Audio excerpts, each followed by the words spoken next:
Hola amigos, buenos días. Bienvenido a su espacio, El Hangar del Pensamiento, transmitiendo desde Tijuana, Baja California, para México y el mundo. Me da mucho gusto recibirlos nuevamente y compartir con ustedes este día de grabación que ya extrañaba. Fíjense que estuve alejado unos días por motivos de trabajo y después por salud. Afortunadamente ya estamos muy bien para echarle todas las ganas y empezar este 2026 con todo. Quiero empezar hablando sobre la dinámica que hicimos el día 11, si no mal recuerdo. Sí, producción, el día 11 fue, ¿verdad? Donde se pusieron unos stickers en algunas partes de la ciudad. Muchas felicidades a todas las personas que ganaron sus playeras y sus gorras. Hubo uno o dos por ahí que no pudieron. Ese día hizo mucho viento y esos stickers seguramente volaron con el mismo. La única persona que nos falta por entregar es una señora que agradezco su amable colaboración y siempre está muy atenta de nuestros programas. De hecho, ella nos mandó video, nos pudo compartir video acerca de su búsqueda. Se llama la señora Mayra Fabiola Luna. Le pedimos que por favor busquen su bandeja de entrada para ver si se puede comunicar con nosotros y hacerle la entrega formal de su camiseta y de su gorra. Porque aunque nos comenta que buscó y que solamente encontró uno, hizo el intento de encontrar el otro. Seguramente fue el viento. Ya nos dimos cuenta que nadie más lo reclamó. Entonces pase por favor por sus dos regalos o pónganos la forma correcta en la que podemos nosotros entregarle su premio. Gracias.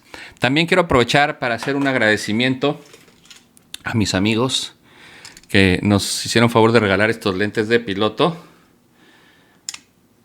Son de American Optical. Es la marca que utilizan los pilotos de la Fuerza Aérea, de la Marina y de la Guardia Nacional en los Estados Unidos. Cambian de color dependiendo de la institución.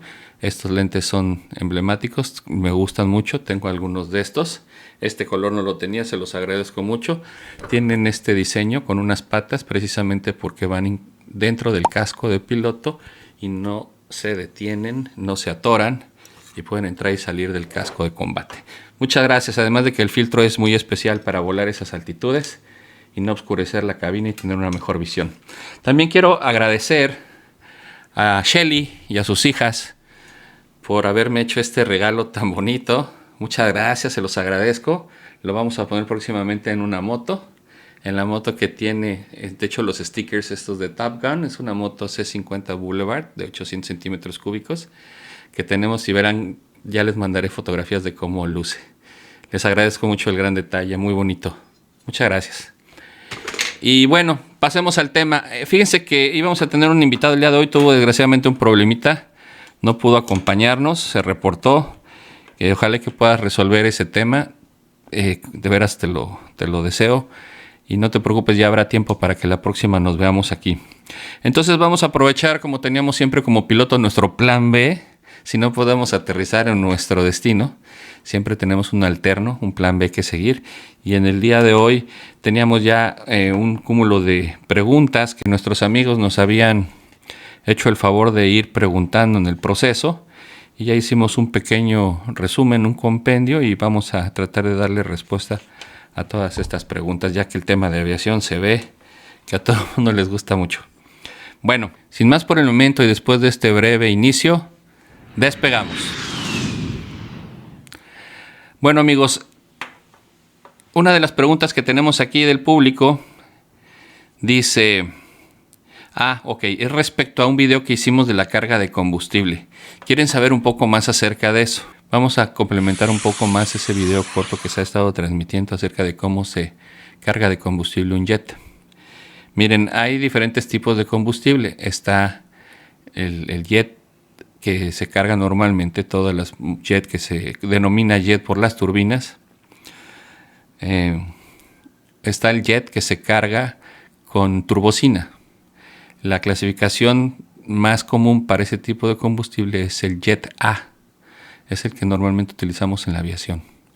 El más común, vamos a decirlo así, que es una turbocina. La turbocina es un derivado del combustible. Luego tenemos la conocida como gas avión. El gas avión es más para motores recíprocos. es el que utilizan los que denominan la gente coloquialmente como avionetas. O sea, los aviones pequeños de pistón, de un solo motor, los monomotores o bimotores que son motores de pistón, normalmente utilizan ese tipo de combustible que puede llevar un octanaje desde los 90 hasta los 100. Bueno, ese es el gasavión. Son básicamente los únicos dos tipos de combustible que se utilizan para la aviación. ¿Cómo se carga un avión? Porque tenían duda. ¿Y siempre cargan el avión y siempre le ponen combustible y todo? No. Cada avión tiene diferentes rangos de vuelo de acuerdo a su combustible. La performance y la capacidad de combustible a bordo de un avión va a depender del diseño original y el propósito para el cual fue construido ese avión. Hay aviones corporativos que se utilizan para viajes cortos de 2.5 3 horas. Hay otros de mediano alcance que son para más de 5 horas y hay otros de largo alcance que son para volar más de 8, 10 hasta 16 horas. Entonces, muy relativo al diseño y a las necesidades del diseño del avión es la cantidad de combustible que se aloja.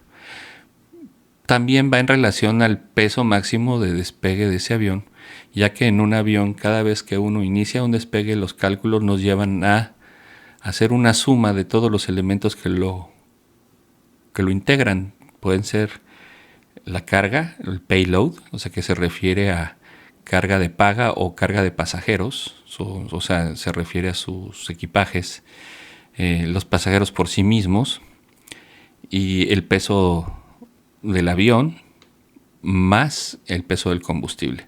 Ese conjunto de sumas es el que nos va a dar el máximo peso de despegue, el max takeoff weight.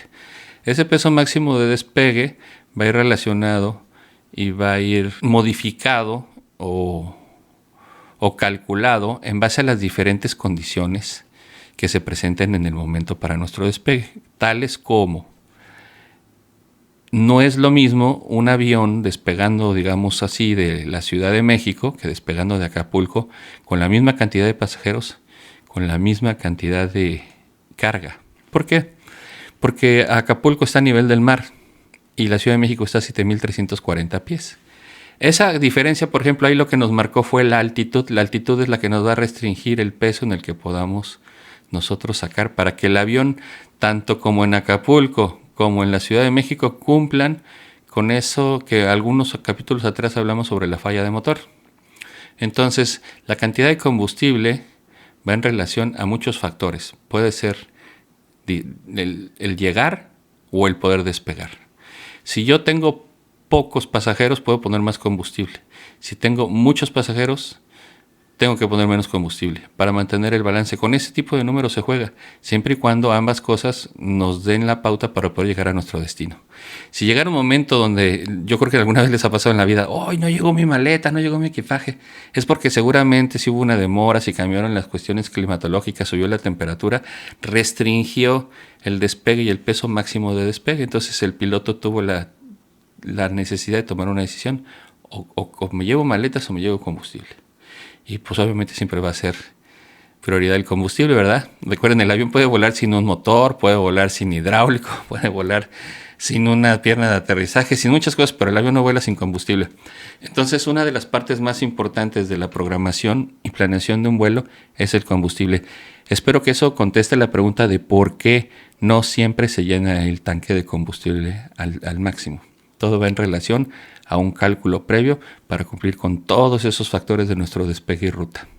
Asimismo, también incluso, déjenme comentarles, puedo yo no tener ninguna restricción para ponerle combustible y echar mucho combustible, pero al ponérselo, si yo voy a calcular que a mi destino el peso máximo de aterrizaje, que también existe, yo puse combustible de más en ese cálculo de consumo en ruta, pues probablemente me restrinja a poder aterrizar con ese peso máximo de aterrizaje, lo haya sobrepasado porque mi cálculo mal hecho me llevó a aterrizar sobrepesado.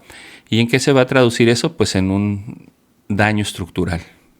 Es un daño estructural que va a sufrir el avión al posarse en un aeropuerto a esa velocidad y recargar todo su peso en una pista con un peso inadecuado, no propio para ese momento, esa temperatura, esa pista y esa elevación.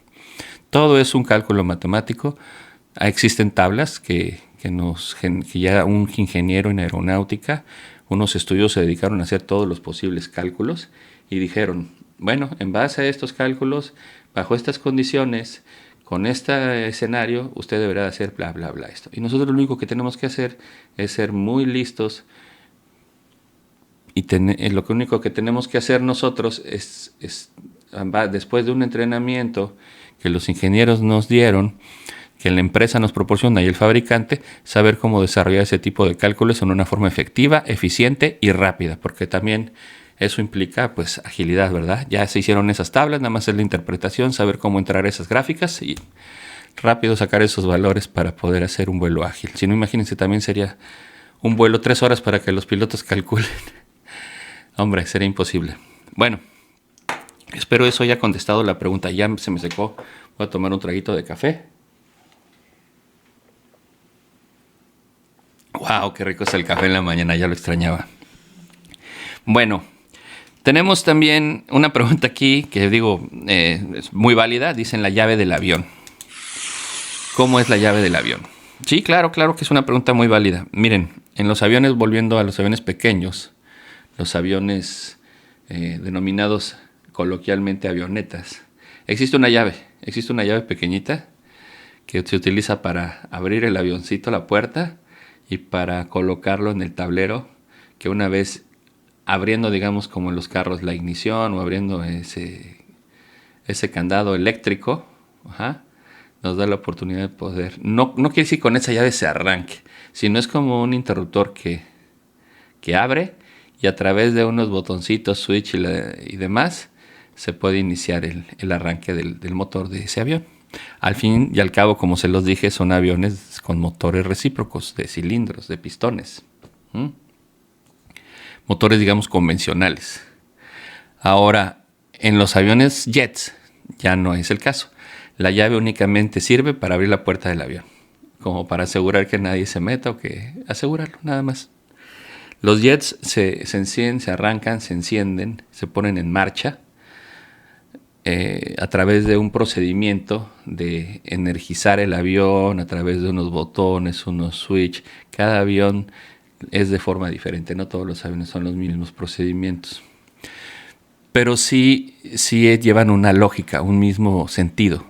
Entonces, a través de esos procedimientos que están establecidos en una lista de verificación que se llama checklist, en muchos lados se llama exterior inspection, interior inspection, se llama inspección previa. En ese tipo de listas de comprobación vienen las instrucciones para encender el avión a través de un proceso. Entonces ahí está a lo mejor la respuesta para lo de la llave, ¿no? Luego dice las categorías de aterrizaje, ya que hace unos días aquí en Tijuana nos pudimos aterrizar por la niebla. Ok, bueno, miren. Sí, la gente estaba muy molesta. ¿Cómo es posible que nuestros pilotos no tengan el entrenamiento para aterrizar en este aeropuerto de Tijuana y los americanos sí, y los de otras líneas también, y en el mundo? Y bueno, sí y no. Sí y no, porque también hubo mucha gente que expresó su opinión. Digo, cualquier expresión y cualquier opinión es válida. Lo que sí no es válido es a lo mejor hablar sin tener el conocimiento. Como digo yo, ¿no? Cuando castigo a alguien, no hables con la certeza que te da la ignorancia. O sea, no hables con esa seguridad, pero sin conocimiento, ¿no? De lo que estás haciendo, de lo que estás hablando. Miren, el aeropuerto de Tijuana es un aeropuerto muy especial. Se encuentra, sí, por un lado, en la parte del mar, una de las pistas o la cabecera opuesta a la llegada tradicional normal, que es desde la tierra, desde las montañas. La cabecera opuesta se encuentra al mar. Pero la cabecera que da hacia las montañas, que la aproximación se hace desde el mar, que es menos común el tipo de aproximación, da hacia las montañas. Entonces todos los aeropuertos, en base a los vientos predominantes, en la mayoría de los casos, se toma en cuenta para el desarrollo de la pista. Siempre un avión despega contra el viento y aterriza contra el viento. La única forma en la que el avión aterriza a favor del viento, o sea, con el viento de cola, es cuando se encuentra con 5 nudos de velocidad, intensidad o menos, se considera calma. O la restricción que tenga ese tipo de aeronave de aterrizar con el viento de cola. En muchos aviones, en la mayoría, será de 10 nudos su velocidad máxima de aterrizaje con viento de cola. ¿Cómo lo sabemos? Cuando el controlador, y a través de un sistema de información meteorológica y condiciones en ese momento llamado ATIS, ¿verdad?, que se transmite como cada 45 minutos está reactualizando la información, nosotros sabremos cuáles son las últimas condiciones y si somos capaces de hacerlo o no. Eso es lo que se refiere al propósito inicial de hacer un aeropuerto, siempre a favor del viento. Como los vientos predominantes de donde soplan, se hace un estudio y deciden la orientación que va a tener ese aeropuerto. No nada más porque, este es el terreno que a mí me gusta, se ve bien bonito y aquí vamos a poner un aeropuerto bien fregón. No. Va más allá de eso. Tiene que haber un estudio inicial previo del viento. Ahora, también va a haber, aparte de ese estudio inicial del viento, el orográfico. Si existe un lugar idóneo, adecuado, donde ese aeropuerto pueda ser construido, ¿verdad?, entonces se hará una evaluación ya de la parte orográfica, la parte de los vientos. En la parte orográfica se tienen que considerar varias cosas, varias restricciones y varias sugerencias y estudios de organismos de aviación internacional que intervienen en ver los pros y los contras, ¿verdad?, de ese aeropuerto, ubicarlo en esa zona. Bueno, todo va en base a la seguridad. Bueno, ustedes díganme, ¿en dónde más podemos poner un aeropuerto? El único lugar donde podía ponerse el aeropuerto y en la forma en la que está, es tal y como está. De hecho, en el otro lado de la frontera, justo y paralelo al aeropuerto de Tijuana, está el aeropuerto de Brandfield, que tiene exactamente la misma orientación geográfica.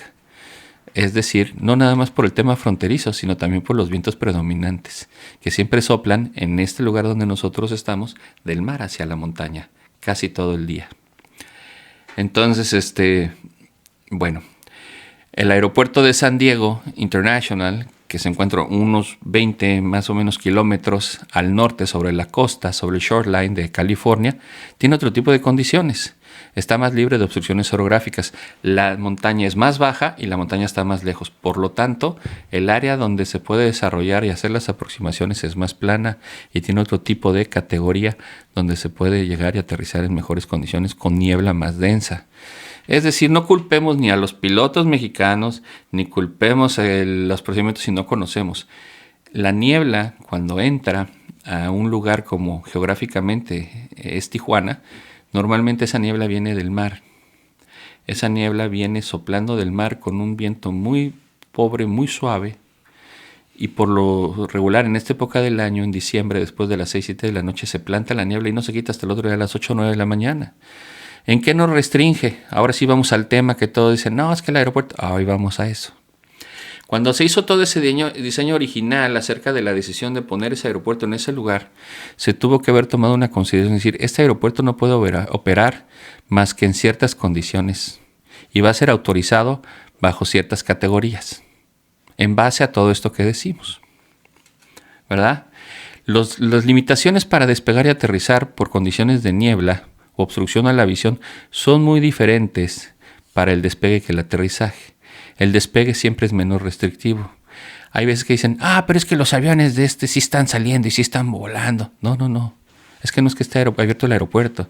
Es que las condiciones específicas para ese aeropuerto, ¿verdad?, por todo eso que les comento con anterioridad, nos permiten, a través de una carta que tenemos ahí con toda la información del aeropuerto, si nosotros encajamos en ese perfil meteorológico y tenemos la visión mínima que necesitamos y tenemos las condiciones de techo se refiere a la niebla o lo que nos obstruye, la proximidad con el piso, digamos, la atmósfera, lo que está cubierto, entonces podremos hacer un despegue. No así para el aterrizaje. ¿Por qué? Porque en el despegue nosotros nos estamos yendo y si ya no podemos regresar, siempre vamos a tener un aeropuerto, se llama alterno de aterrizaje, alterno de despegue, perdón.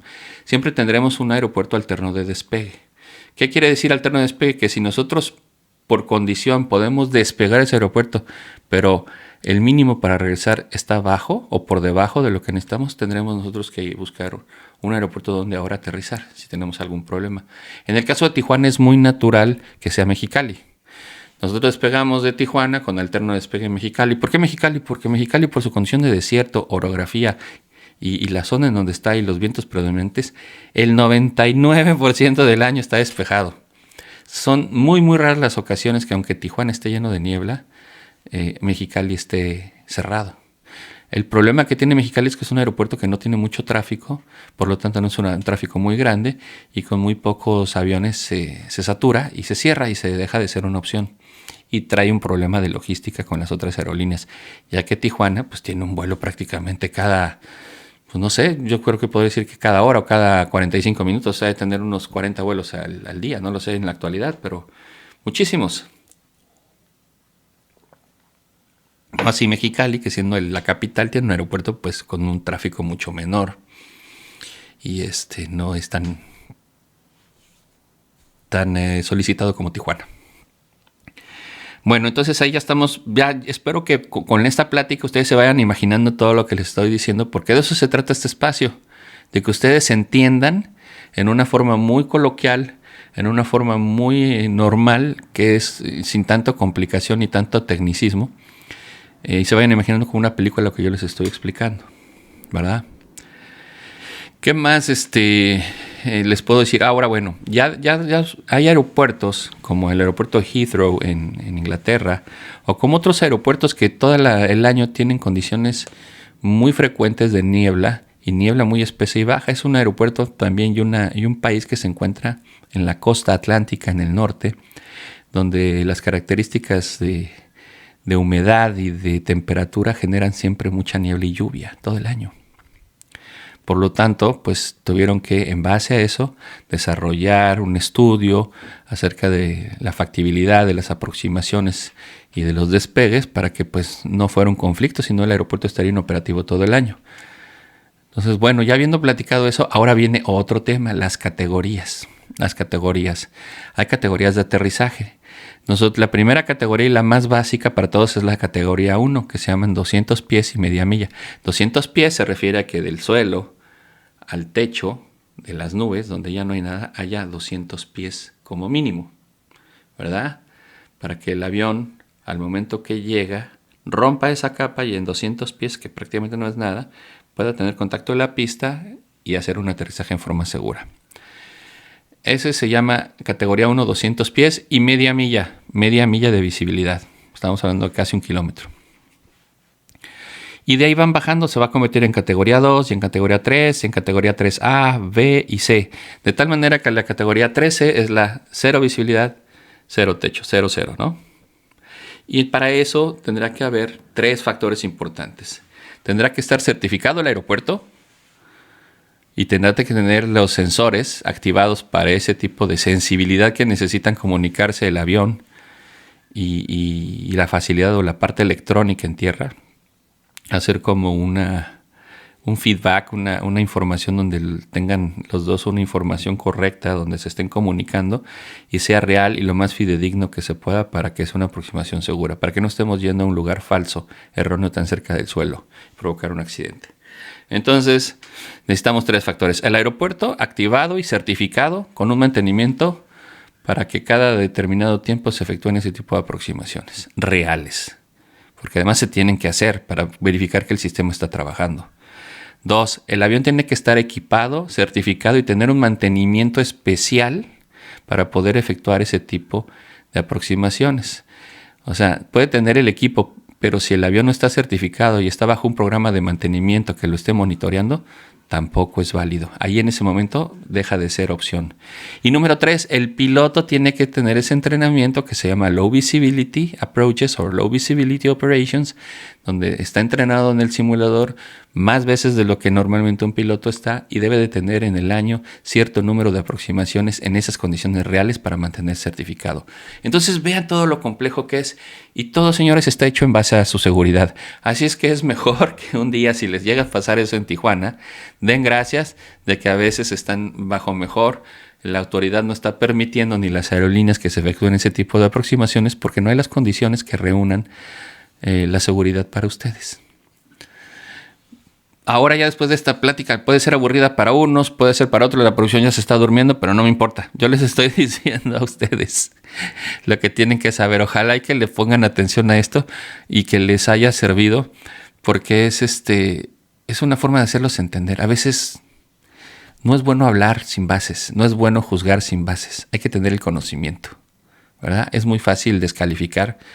Y es muy fácil ahora escuchar a cualquier tonto que hable en un micrófono diciéndoles que hay esto y ya por la gente por flojera, por falta de interés, dice, si me lo dicen 2 o 3 y dicen lo mismo, eso es la verdad y ya con eso lo creo. No, está lleno de falsos profetas. Perdón, Rosarín, perdón, pero sí, el Diego Rosarín, nomás de esos falsos profetas. Pero bueno, háganle caso, habemos amigos, gente normal, que no queremos ni rebuscarlos ni apantallarlos con un lenguaje técnico, ni de notar, ni demostrar que somos, no.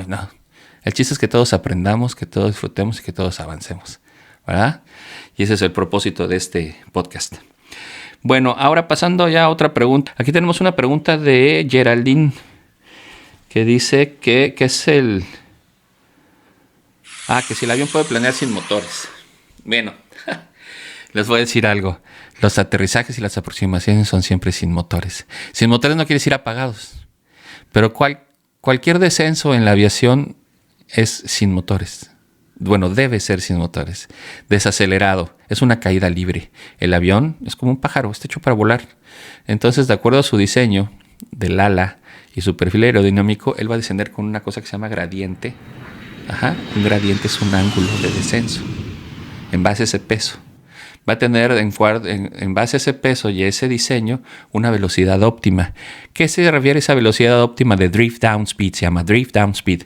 Es la velocidad en la que el avión, a ese peso, es la velocidad óptima para obtener el mayor desplazamiento horizontal a la menor velocidad y vamos a poder con los motores desacelerados, sin estar apagados, pero sin ejercer ningún empuje, alcanzar la mayor distancia. Casi siempre, o coloquialmente en la aviación, entre nosotros lo hacemos la regla de 3, como lo decimos. Si nosotros vamos a aterrizar en un aeropuerto que está a nivel del mar, o sea que son 0 pies, y nosotros vamos a 31,000 pies, en la regla de 3, nosotros desacelerados, quiere decir que a 93 millas de distancia del aeropuerto podremos iniciar con un descenso de 3,000 pies por minuto, y eso nos va a dar un ángulo, más o menos, eso es un cálculo rápido, después se puede afinar, en el que podemos llegar a 0 pies con ese régimen de descenso de 3,000 pies por minuto. Entonces, no sé si lo imaginan, vamos a suponer que aquí viene el avión, esta parte es la tierra, y nosotros desacelerando a 31,000 pies, iniciamos nuestro descenso con 3,000 pies por minuto y va a seguir en un ángulo constante. Nosotros vamos a buscar esa velocidad óptima y ese régimen para que nosotros lleguemos a ese punto. ¿Cómo lo podemos ir calculando? Pues si venimos a 31,000 pies y de repente estamos cruzando 15,000 pies, pues entonces multiplicamos 15 por 3, 45, deberíamos de estar a 45 millas más o menos. Ahorita de repente lo oyen como diciendo, ay, ese güey, ¿cómo le...? No. Nada más es cuestión que lo analicen un poquito, es un tema muy fácil. Y con la práctica, obviamente, de todos los días, de hacerlo miles de veces, pues ya lo hace uno mentalmente automático. Pero es una forma de verificar cómo lo tiene. Actualmente los aviones están tan modernos que tienen la forma de hacerlo con un método que se llama VNAV, y ese VNAV se captura a través del piloto automático y lo hace de esa forma óptima. Pero eso no nos quita a nosotros como pilotos el entrenamiento y la responsabilidad de saber hacerlo y acompañar ese VNAV, porque acuérdense que hoy por hoy, aunque las máquinas son muy fregonas, el hombre sigue dirigiendo. Nosotros no somos monitoreos, nosotros somos pilotos y tenemos que acompañar el avión. Si uno le pone malas cosas al avión, el avión va a hacer malas cosas. No piensa, es una máquina, nosotros sí. Y bueno, pues eso es ya en su momento, pues ya tenemos una restricción o una condición donde tengamos que acelerar, ajustar para alguna cuestión de centro de control de tránsito aéreo que nos pida volar a cierta velocidad, altitud y más por control de tráfico, pues ya es otra cosa. Pero si estuviéramos solos y libres, ese es el principio de todo avión. ¿Ok? Luego dicen el pitch. El pitch del asiento. Fíjense que ahora que venía yo de pasajero, me tocó ver una sobrecarga. Una señora ya grande de edad, de una aerolínea americana, que no quiero quemar el nombre, pero Dios mío, no es la primera vez que me pasa. Eso es de lo que yo hablo, de hablar con la certeza que te da la ignorancia. ¿Cómo es posible que tantos años trabajando, has desarrollado una profesión y que hablen con esa seguridad a lo tonto, sin conocimiento? ¡Qué tristeza! O sea, pasó toda su vida desarrollando un trabajo sin saber qué era lo que hacía. Y es muy común, ¿eh? O sea, en muchas profesiones. Yo creo que ustedes, amigos, también, ya sean abogados, ya sean arquitectos, ya sean médicos, van a decir, ¿cómo es posible que esta persona haya transitado toda su entera carrera, 20, 30 años, teniendo un conocimiento erróneo o diciendo algo que ni siquiera sabe por qué es? ¿Qué me refiero ahora que venía de pasajero? Siempre los sobrecargos te dicen, por favor, ya vamos a iniciar nuestro descenso, guarde su mesita, apague su celular, bla, bla, bla, y enderece su asiento, ¿no? Bueno, ¿qué creen? Que venía un señor y su asiento atrás no había nadie, las últimas filas estaban vacías. Yo venía en la fila de al lado. Y la señora, sí, el señor no lo hizo con ninguna mala intención, el señor no lo hizo definitivamente haciéndolo con ninguna mala intención. Pero su asiento estaba reclinado. Y llega la sobrecarga, la señora ya grande, y le dice, por favor, enderece su asiento. Ajá. Y el señor dice, sí, regresa un poco el asiento, pero no quedó completamente recto. Y vuelve a regresar molesta la señora. Le dice, le dije que por favor enderece su asiento para el despegue de aterrizaje, porque esto es un tema para confort de los pasajeros. Yo dije, caray, todo iba bien hasta que dijo esa tontería. Y me quedé pensando, Dios mío, una más, no es la única. Miren, el pitch en los asientos de pasajero puede ser de 29, de 27.5, de 31 pulgadas. Es la distancia entre asiento y asiento. Eso, y la forma en la que se reclina o se endereza es por la simple y sencilla razón de que en caso de una aproximación con un problema, de una emergencia, donde vamos a tener un aterrizaje forzado, donde vamos a tener un amarizaje, un acuatizaje, un ditching o un aterrizaje peligroso, una zona de impacto, tú seas capaz de ponerte en una posición como la que te piden, ¿verdad? Y que cuando el capitán te dé el comando de que adoptes esa posición, tú en la mayoría puedas poner tus brazos bajo tus piernas y tu rostro, tu cabeza en tus piernas, entre tus piernas, ¿verdad? Es la posición de impacto adecuada. ¿Qué te lo va a permitir? Pues la distancia que hay entre asiento y asiento. Por eso es que si una persona tiene un asiento reclinado, pues no vas a ser capaz de poder efectuar esa maniobra, acomodarte, ¿verdad? Porque esa cosa te lo impide. Vas a quedar en otra posición. Ese es el verdadero motivo. Entonces, no es porque sea el confort, no es porque sea una regla, lo hacen como loros. Nada más porque les dicen que lo hagan. Lo grave de esta cosa es que la señora ya tiene muchos años, ¿verdad? Ahora, yo les pregunto también, en caso de una evacuación, si esos asientos están de forma derecha y está lleno la cabina, las personas que estén en el lugar de atrás donde está reclinado, pues les va a costar más trabajo salir, porque el pasillo se vuelve con una obstrucción. No vas a tenerle espacio libre para poder correr, también por esas razones.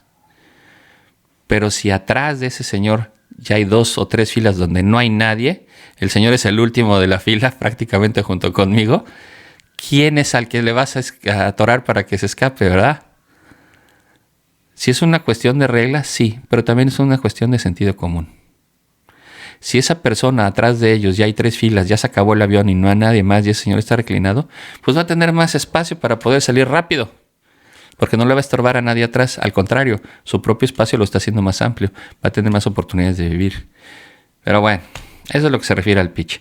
En las empresas hay diferentes configuraciones. Puede haber un avión que sea como configuración ejecutiva, configuración semi-ejecutiva, configuración business y turista, o la configuración turista y la configuración máxima densidad. Máxima densidad es la que se utiliza hoy por hoy en muchas aerolíneas como Frontier, como South, como muchas otras, donde utilizan la máxima densidad del avión para que quepan más pasajeros en el mismo espacio. Entonces, en base a eso van castigando el pitch. Yo no sé si recuerdan una aerolínea que voló aquí que se llamaba Interjet. Eran 150 pasajeros los que cabían en un Airbus 320. Excelente, era una aerolínea donde uno sentía espacio, donde estabas cómodo, donde era como los aviones de antes. Ahora ya no. Tú te subes a una empresa de estas de ahora, las que subsistieron, Volaris o Viva Aerobús o no sé, o de las americanas JetBlue o no sé, ¿cuál es la otra? Spirit. Dios mío.